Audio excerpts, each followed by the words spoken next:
үй бүлөнү кароо, балдарга көңүл буруу, аларга тарбия берүү, бул чоң жоопкерчилик, улуу ибадат. Адам кайдыгерликке түшүп кеткенде кээде жоопкерчилигин унутат. Аллах сактасын. Аллах таалам Куранда айтат, Тахрим сүрөсүнүн 6-аятында: «Я юхалладина аману ку анфусакум ва ахликумун наро». О Аллахка иман келтиргендер, силер жаныңарды сактагыла жана үй бүлөңөрдү сактагыла деген. Жоопкерчилик да айтып атат Алла таалам. Өзүңөрдү сактагыла тозоктон. Жоопкерчилик да жана үй бүлөңөрдү сактагыла тозоктон дейт. Ошондой эле пайгамбарыбыз алейхиссалату вассалам хадисинде: «Куллукум раин ва куллукум мас'улун ан раияти».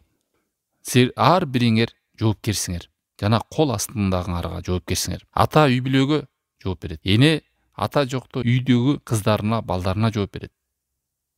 Мына ушул нерсени биз унутпасак экенбиз. Кээ бир учурда адам ушул капилетте, кайдыгерликтин айынан унутуп калат тарбияны. Тарбия десе эле балдарды кийиндиргенин, тамак аш менен камсыздаганын болду ушул тарбия деп көрүп алган. Пайгамбарыбыз алейхиссалату вассалам хадисинде: «Ман аала жариятайн хатта таблуга каната ситран лаху минан нар».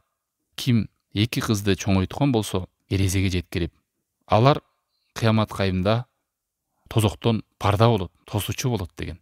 Мына ушундай хадистерди укканда ойгонушубуз керек.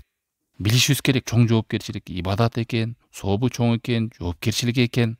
Бул жөн эле тамак менен азыктандырып, кийим бүтөп коюш эле эмес экен.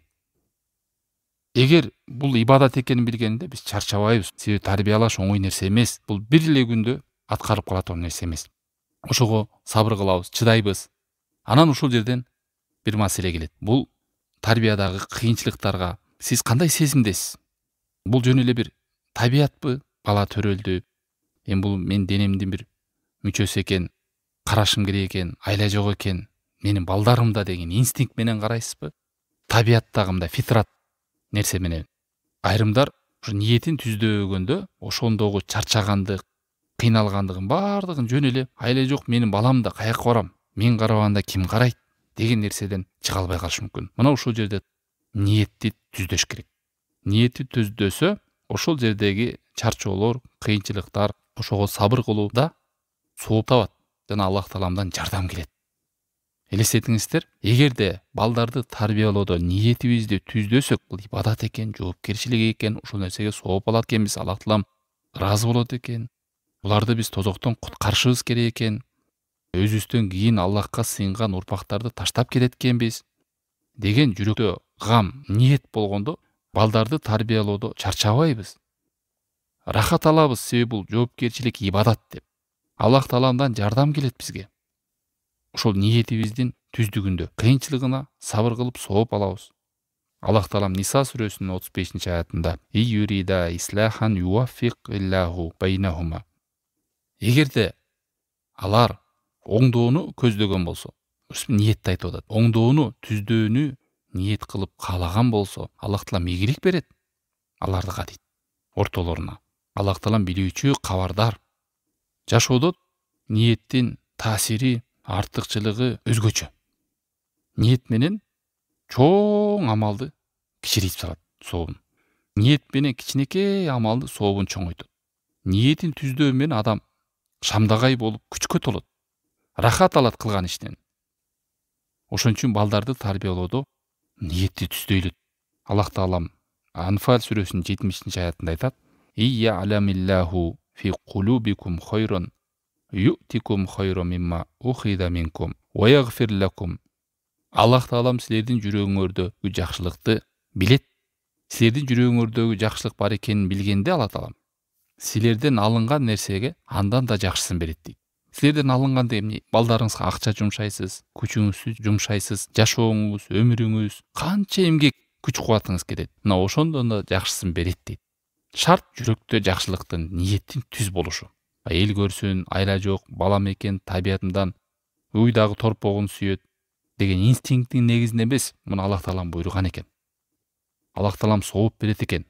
Мен бул балдарды баксам келечекте булардан жакшылыгын көрөйүн, ушулар аркылуу байыйын, булар менин капиталым деген нерсени алдыга коюп албаңыз. Эгер ниетиңизди түздөп, Аллахтын буйругунун негизинин алдында жоопкерчиликтин алдында сезсеңиз, алар жөн эле келе турган нерсе. Ниетти түздөө менен Аллах Таалам адам баласына эки дүйнөнүн жакшылыгын топтоп берет.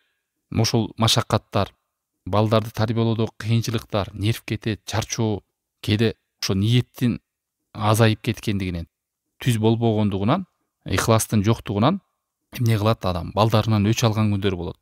Кейип, мен силерди жөн эле карапмын, жөн эле багыпмын деген сөздөргө чейин сүйлөйт. Чарчайт, оюндагыдай болбой кала турган болсо балдар, ата-энелер депрессияга кетет. Кимде ким ниетин түздөөсө кыйналат. Балким кээ бир ата-энелер ушул ниетин туура түздөп тарбиялабагандыктан балдары эрезеге жеткенде алар ушул балам үчүн жашап атам, ушулардан келечекте жардам алайын, пайда алайын деп, анан пайдасын да албай, жардамын да албай калганда депрессияга түшүп, ар кандай кайгапага түшүп, стресске кирип кеткендери да ошол. Ал эми ниетин түздөгөн болсо, ал баладан жардам алабы, албайбы? Бул менин мойнума Аллахтан берген, жүктөгөн жоопкерчилик экен. Мен буларды тарбиялайм, ушул нерсеге сооп алам, Аллах Таалам алдында. Аллах Таалам алдында жакшылыгын алам деген нерсе болсо, иншалла Аллах Таалам жакшылык кылып берет. Айтпадыбы? Жүрөгүңөрдө жакшылыкты болсо, Аллах Таалам силерден алган нерседен да жакшыраак кылып берет деп. Эгерде алардын жакшылыкты көздөгөн болсо, ийгилик берет деди. Ал эми чырайлуу, туура ниет менен тарбияласаңыз, Аллах Таалам айткандай, инналлаха ма'алладина тақау валладина хум мухсинун. Аллах Таалам ушундай таквалар менен, себеби алар мухсиндер. Мухсин деген ушул ихлас менен, сүннөт менен, туура жол менен жүргөн адамдар.